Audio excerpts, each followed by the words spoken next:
J'ai pris conscience de cette transmission d'énergie après malheureusement un burn-out. Et je dis mais attends, il n'y a pas de coach là dans le club. Il me dit si, il y a un coach. Je dis, attends, ça fait une demi-heure que je suis là, j'ai pas vu de coach. C'est la métaphore que je donne pour les coachs qui osent pas. Imagine tu te noies. En tant que maître nageur, il va pas dire ah ouais mais bon, est-ce que la personne elle veut bien que j'aille l'aider? Arnaud, tu me disais que tu aidais tes clients coachs sportifs à eux-mêmes avoir des clients, mais sans être visible en ligne. Complètement. Comment c'est possible en 2026? C'est très simple. Comment les coachs sportifs peuvent être visibles sans être en ligne? C'est que dans leur club, ils ont 500, 600 adhérents qui badgent tous les jours. Et j'ai un club, le coach n'a que 100 badges par jour. C'est ridicule. En moyenne, c'est plutôt 500. Ok, je t'assure que c'est vrai. Il a signé hier, on lui a fait signer hier 4 000 euros de contrat et il tourne entre 10 et 12 000 euros de contrat tous les mois. Mais comment c'est possible? Comment c'est possible? C'est parce que c'est le coach phare du club. C'est la seule personne qui peut les aider au sein du club. Du coup, pour bien comprendre, parce que tu vois, tout le monde dit il faut aller en ligne, il faut être visible en ligne, il faut faire je sais pas quoi en ligne. Et toi, tu dis non, non, non, il n'y a pas du tout besoin. Si tu es coach en salle de sport et notamment Basic Fit, on va y revenir, tu peux avoir 10 000 euros par mois. Mais Tu peux facile avoir 10 000 euros par mois. Pourquoi? Parce qu'un client te paye en moyenne 2 500 euros de panier moyen. Il te faut un client seulement par semaine sur les 2 500 personnes qui ont badgé dans la semaine. Donc autant te dire que c'est pas grand-chose et tu arrives aux 10 000 euros. Mais tu vois, si je suis coach sportif et je me dis non, mais c'est du rêve, c'est faux, on peut pas gagner 10 000 euros. Ça se saurait. Qu'est-ce que tu lui réponds? C'est mathématique. Comment faire 10 000 euros par mois? C'est mathématique. Tu prends ton panier moyen ou les mensualités moyennes que tu divises, ça te fait un nombre de clients type. Voilà. Donc un client par semaine signé sur 2 500, est-ce que c'est possible? C'est une question rhétorique. Un client sur 2 500, bien sûr que c'est possible. Et si tu n'as pas la capacité de le faire, c'est là où on donne un coup de main. Et tu disais, je trouve ça intéressant, tu transformes tes clients un peu en coach star de leur salle. Hmm. Comment tu fais ça? Ils arrivent, ils sont déjà stars ou Non, tu les les coachs vends? sportifs ne sont pas stars par défaut dans un club de fitness. Ça se crée, ça se produit. Il faut créer une image de marque, il faut créer une énergie, il faut créer un leadership, il faut que ça soit contagieux, tu vois. Que quand tu arrives dans ton club, ton coach puisse sourire, juste sourire, tu vois, et dire bonjour. Et ah, salut coach, comment ça va? Ça se crée. Ça va pas venir à toi tout seul, certainement pas. Et j'ai des coachs des fois qui me le disent, oui, dans mon club, tout le monde fait la gueule. Très bien. Qu'est-ce que tu as mis en place pour que les adhérents arrêtent de faire la gueule? Ben, j'ai rien mis. Ah ben écoute, on est parti. Et qu'est-ce qu'on peut faire pour ça? Tout passe d'abord sur ton énergie. Il faut que ce soit contagieux. Pour rendre des sourires sur les adhérents, c'est le principe de la communication. Communication, commun, il faut avoir des émotions communes et il faut les transmettre. Tu vois ce que je veux dire? Mm, mm. Et ça se transmet, il faut que ce soit contagieux. Et donc, si déjà tu as un costume, hop, hop, là, oui, bon, ça fera 50 euros. Ah, t'es contagieux de dingue, tu vas. Et ça, c'était une force chez moi. Beaucoup ont pensé que ma zone de passion et de génie, c'était de la vente. Clairement pas. C'est juste que je kiffe ce que je fais. J'adore, je suis amour, je suis partage. Ça se transmet. On sent que c'est authentique, tu comprends? On sent que c'est là, que c'est réel. Et donc, automatiquement, les personnes veulent bosser avec toi. Elles se posent même pas la question. Parce que justement, on n'en a pas parlé encore, mais toi, tu as été coach Basic Fit Mm.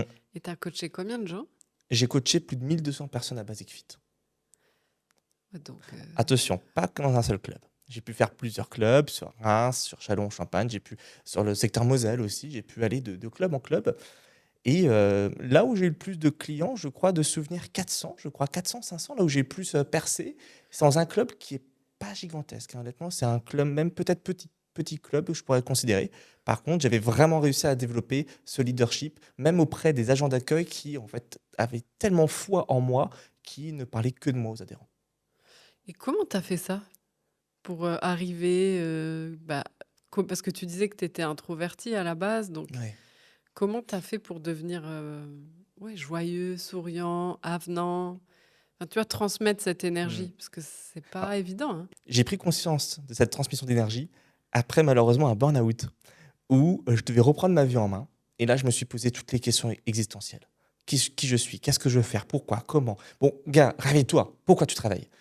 Et à partir de là, c'est là où je me suis formé, où je me suis rapproché de formation, où j'ai commencé à investir beaucoup d'argent sur comment avoir ce leadership et comment, ça y est, reconstruire ma vie. Et à partir de là, c'est là où toute ma vie s'est développée parce que j'ai appris à m'aimer déjà, à m'apprécier, à pouvoir m'accepter avec qui je suis avant de vouloir accepter l'autre. Et à partir de là, tout s'est développé. Parce qu'avant, tu t'aimais pas? Je ne pense pas que je m'aimais pas, mais en tout cas, j'étais pas dans l'acceptation de moi. Et c'est un peu cliché, mais c'est beaucoup pour ça que les personnes vont en musculation. S'ils perdent un centimètre de biceps, ça y est, pour eux, c'est la fin du monde. Accepte-toi comme tu es déjà, tu vois, avant de vouloir plaire aux autres. Déjà, plais-toi à toi-même. C'est déjà bien, tu vois. Et ensuite, bien, on va chercher ailleurs, on va chercher autour, Et comment t'as, une fois que toi, t'as fait, parce que ce que je comprends, c'est que tu as fait un travail sur toi. sur mon identité. Mais comment tu as réussi après à aller vers les autres et à communiquer cette passion, cette énergie? Mm. Parce que c'est 400 personnes, c'est énorme quand même. Pour communiquer mon énergie et mes émotions, il y a dû avoir deux travails. D'abord, comprendre comment ça fonctionne, déjà. Parce que personne ne te l'éduque, ça. Mm. C'est quoi ton identité? C'est quoi tes rêves? Comment on y va? Et le deuxième point, c'est de se prendre des vents. Avant, je bégayais beaucoup. Ah ouais? J'ai jamais fait le diagnostic, je suis persuadé que je suis dyslexique. Persuadé. J'ai jamais fait le diagnostic, attention. Et je bégayais tout le temps. Je crachais tout le temps. J'ai eu un appareil dentaire pendant 15 ans, 15-16 ans quand même, tu vois. Donc c'est pas rien quand même, tu vois. Ah ouais. Et Ah tu ouais, bégayais beaucoup? oui. Et, euh, et donc j'ai dû apprendre à lever la tête, à affronter les conflits, apprendre à, ok, comment je dois gérer mes émotions là quand je dois communiquer, c'est très difficile. Donc c'est aussi un process d'apprentissage où il faut te prendre des gifles. Mais quand tu t'es pris un mur, deux murs, trois murs, après tu apprends à l'esquiver ou tu apprends à l'anticiper. Et comment tu as fait pour gérer tes premiers vents? Genre, tu vas vers un adhérent et il est là, genre. Ah ben mes premiers vents, je suis pas sûr de les avoir correctement gérés à l'époque. J'aurais dû avoir un Arnaud Dupuis de l'époque. Parce que oui, en fait, je le prenais personnellement. Je disais, mais qu'est-ce que j'ai fait de mal? Peut-être ma coiffure? Peut-être est-ce que j'étais bien coiffé, tu vois? Avant, j'avais des cheveux.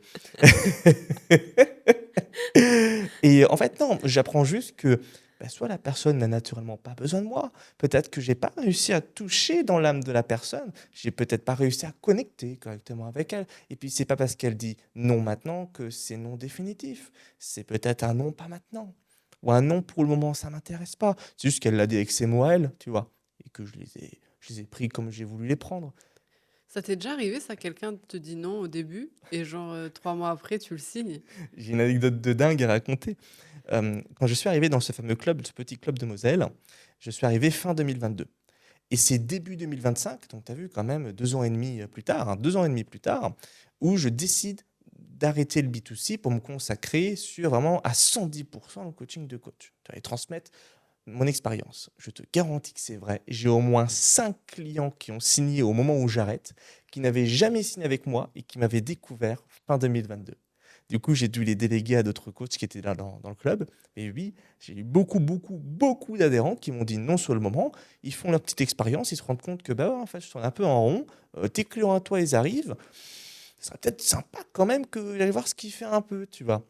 C'est au bout de 2 ans et demi, t'imagines? Et j'ai 5 clients, je jure que c'est vrai, 5 clients qui sont venus. En fait, Arnaud, comment tu fonctionnes? Ah bah c'est trop tard, Coco, là, je m'en vais. Et comment ça se passe quand tu es à Basic Fit ou dans une salle de sport? Pour être coach, tu dois payer quelque chose? Comment ça se passe? Pour être coach indépendant club de fitness, il faut que tu payes une redevance. Alors, c'est pas un loyer, mais ça y ressemble. Et ça se passe comment? C'est combien? Ça donne droit à quoi? Ça dépend des secteurs. En général, en moyenne nationale, on est à 600 euros. Des fois, c'est plus, des fois, c'est moins. Des fois, on peut rajouter des formations aussi un peu au bout. Et en général, on est sur 600 euros de redevance par mois. C'est quand même pas mal, hein? C'est pas mal, mais en fait, c'est cacahuète, c'est ridicule.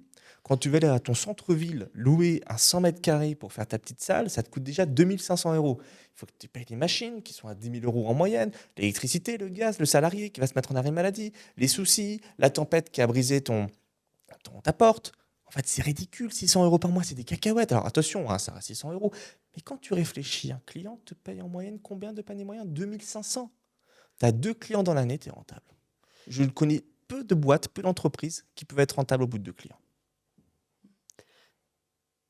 Mais tu dis 2500 de panier moyen, mais on se dit, bah, du coup, ça veut dire que les coachs, ils facturent pas à l'heure? Parce qu'on se dit, un coach sportif, c'est 50 euros de l'heure et basta. Jamais un coach sportif va facturer l'heure avec moi. À l'heure, pour la simple et bonne raison que tu es limité par le facteur temps. Je ne sais pas si c'est pareil pour toi, mais moi j'ai 24 heures dans ma journée, ce qui fait qu'à un moment, bah, tu es limité, quoi. Et puis si tu tombes malade, tu es fatigué, tu pars en vacances, tu n'es pas présent, Ah bah, ça veut dire quoi? Que tu ne peux pas être payé? Donc il faut complètement arrêter de rationaliser à l'heure. Ouais, mais on se dit comment c'est possible? Parce que tu vois, historiquement, un coach sportif, on se dit: «Bah, je prends 10 heures à la carte avec lui». Tu vois ce que je Mmh. veux dire? Historiquement, les coachs fonctionnent sous forme de pack de 10 heures, de 50 heures. Mais combien ils font de chiffre d'affaires ces coachs? Mmh. Puis qu'est-ce qui se passe s'ils partent en vacances ou s'ils tombent malades, s'ils sont fatigués?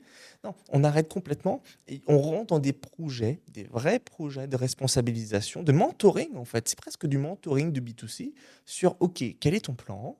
Qu'est-ce que je vais t'apporter? Comment je vais pouvoir te mettre en sécurité? Il faut quand même faire des séances, il faut la mettre en sécurité, la personne. Mais stratégiquement, regarde, je vais te donner une belle métaphore.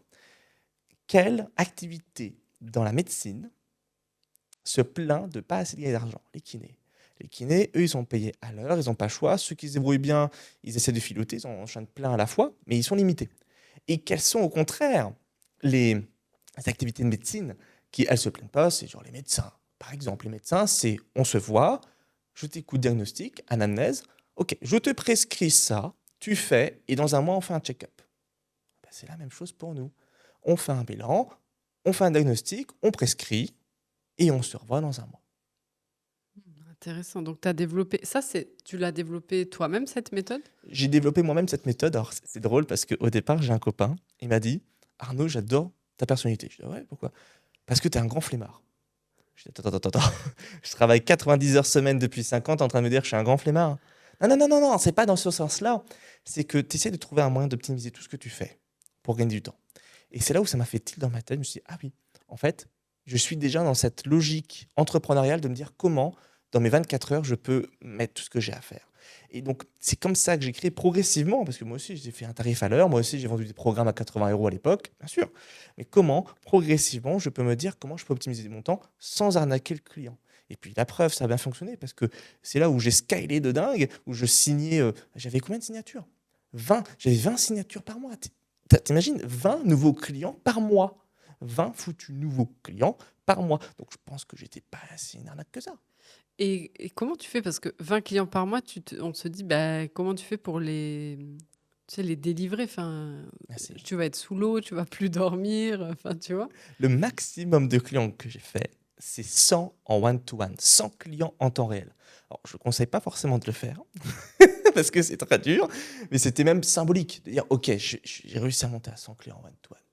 Et c'est en optimisant ce temps, en responsabilisant les autres, que l'on arrive à avoir beaucoup plus de clients. Et c'est quoi le max que tu as gagné par mois en coachant, Hmm. justement? Eh ben, c'est pas si élevé que ça. Le max que j'ai fait en chiffre d'affaires encaissé n'est pas si élevé que ça. C'est 15 000 € par mois. Parce qu'à l'époque, on avait des paniers moyens qui étaient réduits. Entre-temps, nos tarifs ont augmenté. Avec les coachs, on a réussi à leur faire augmenter leurs tarifs. Donc aujourd'hui, je serai à 30 000 € par mois. Donc toi, c'est pour ça que je dis que c'est pas Ouais. forcément très élevé. Je serai à 30 000 € par mois actuellement. Mais à l'époque, c'était 15 000 € par mois.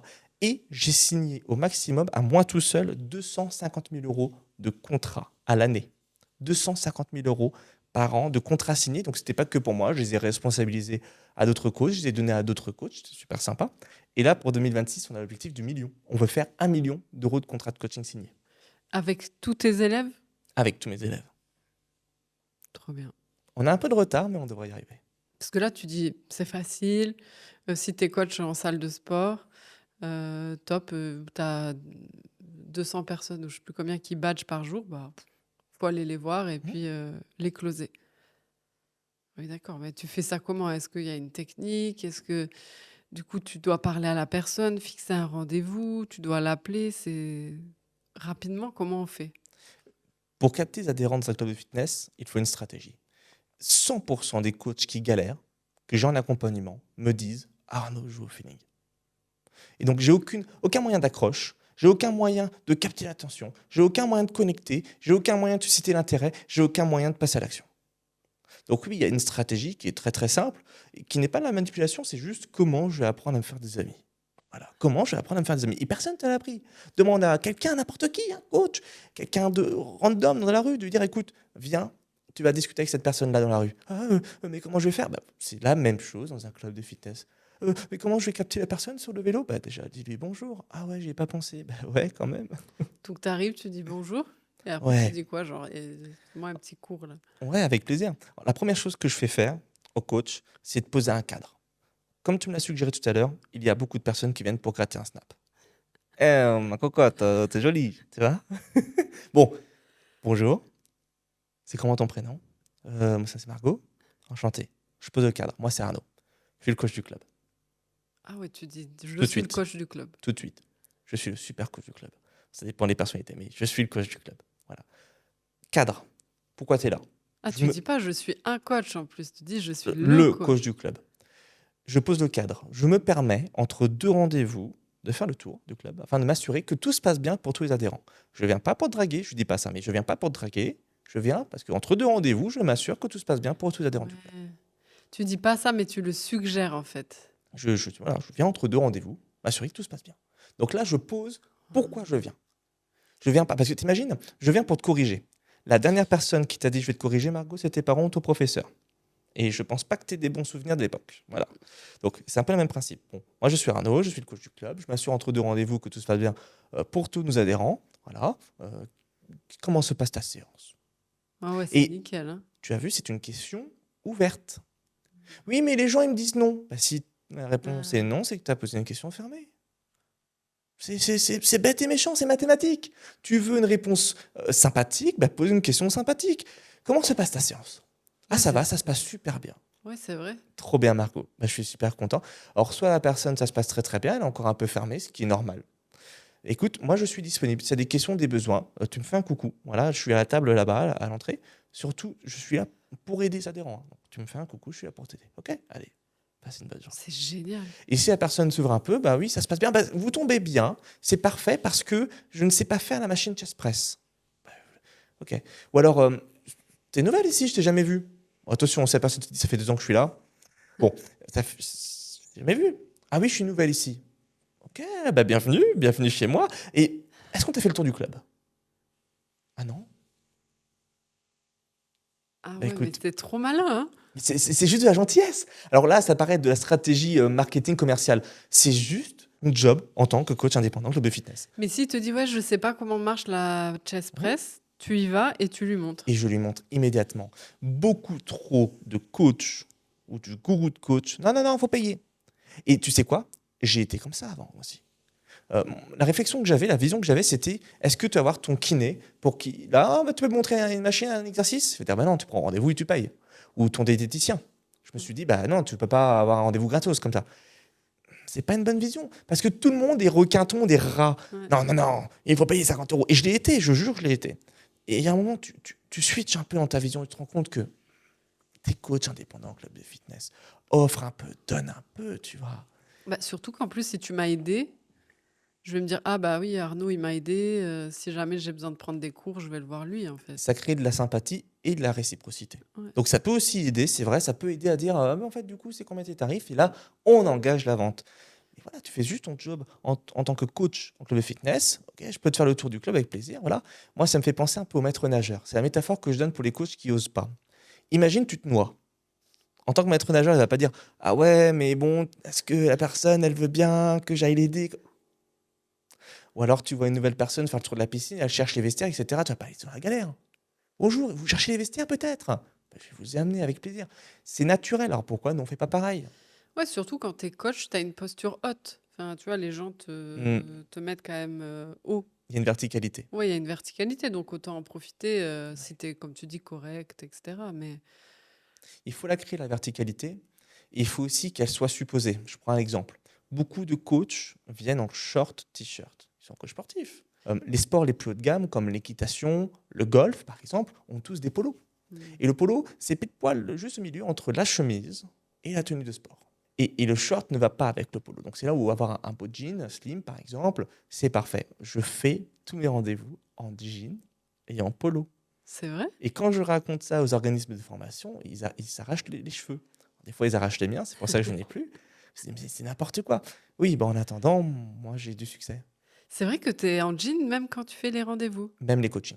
même les Je coachings. jure que c'est vrai. Alors, sauf les cas particuliers où il faut vraiment que je montre les exercices. Mais montrer les exercices, pour moi, n'est pas une bonne méthode pédagogique. Les personnes doivent vivre l'expérience. Et honnêtement, je ne vais pas flinguer une grand-mère parce que je la mets sur une chaise presse avec 10 kilos. C'est pas vrai. Mais il faut qu'elles apprennent, les personnes. Même un squat. Alors, les squats, encore une fois, ça dépend des personnes. Il y a des personnes qui sont très visuelles. Bon, cas exceptionnel, et ça, je demande, je cherche. Dans l'anamnèse, j'ai 150 questions pour bosser avec moi, t'imagines? Donc, je sais qui tu es, tu vois. Et je vois que tu es quelqu'un de visuel. Bon, dans ce cas-là, je vais te montrer exceptionnellement, tu es une personne âgée, tu as besoin de voir, bon, je te montre, tu as besoin d'être rassuré. C'est un comportement de sécurité. Si jamais tu n'es pas dans ces cas-là, je te fais t'asseoir, je te dis, tu vois les poignets, tu pousses. Ok. Bon, comment tu te sens? Ça va, ouais. Ça va parce que c'est pas top, t'as raison. Descends un petit coude. Ah ouais, ça change tout. T'as compris? Très bien. Hop là, next one. C'est pas comme ça, mais Ouais. l'idée est là. Voilà. On augmente les charges, la personne rajoute de la contrainte, donc c'est de la proprioception, elle voit son corps dans le temps, dans l'espace. Ok, c'est bon, j'ai compris, merci coach. Ouais, donc en fait, ce que tu dis, c'est d'avoir un uniforme finalement, Hmm, enfin créer son propre uniforme ouais. pour être aussi identifiable. Parce que c'est vrai que si tu viens en short et t-shirt, t'es comme les autres adhérents finalement. Anecdote de dingue. Je me rends dans un Basic Fit pour un événement. On devait Mm. tous se rejoindre au Basic Fit. Et j'attends avec l'agent d'accueil et d'autres personnes. Et je dis, mais attends, il n'y a pas de coach là dans le club? Il me dit, si, il y a un coach. Je dis, attends, ça fait une demi-heure que je suis là, j'ai pas vu de coach. Si, il doit être là-bas. Eh ben oui, le gars était en t-shirt blanc, en short, donc qui était complètement fondu dans la masse. Et même moi qui savais qu'il y avait des coachs et que je les ai cherchés, même moi, je les ai pas trouvés. Donc t'imagines un adhérent qui ne sait pas que tu existes. Tu es dans l'obscurité. Il faut tomber. Enfin non, c'est pas possible, on peut pas deviner. Du coup, toi, quand tu arrives en... Parce que c'est vrai que on voit personne dans une salle de fitness. Bon, en polo, ça peut, mais en jean, non. Non. Donc, ils te voient et tout de suite, ils savent que tu es coach, en Ils fait. savent que je suis coach parce que j'ai mon polo. C'est tout de suite mon identité. Tous mes coachs ont un polo. Il y a le logo, mon prénom. Alors, c'est pas le cas actuellement, mais sinon, c'est le logo Bodyfit Challenge qui est ma marque B2C avec Arnaud Dupuis. Au dos, c'est marqué coach sportif parce que personal trainer, les Français ne savent pas ce que ça veut dire. Les coachs sportifs. Et puis, je fais le tour. Toutes les 15 minutes, je fais le tour dans la salle. Bon, soit pour boire un café, pour aller aux toilettes ou pour faire le tour des adhérents. Et les adhérents me voient constamment, constamment, constamment. Et quand tu vas à la salle, c'est pour trouver des clients ou tu y vas aussi pour t'entraîner Ouais, les deux. Ok. Normalement, c'est pour trouver des clients, c'est ton business. C'est là où tu vas pouvoir vivre de ta passion. Ah, c'est important. Mais tu en profites aussi pour t'entraîner avec ton polo coach. Ah Les gens ouais, vont voir, ah, le coach, il s'entraîne. Bah oui, je m'entraîne quand même, Coco, t'imagines? ah, ok, c'est intéressant. Et tu t'entraînes en jean aussi? Non, je m'entraîne pas en jean quand même. C'est là où je mets mon short.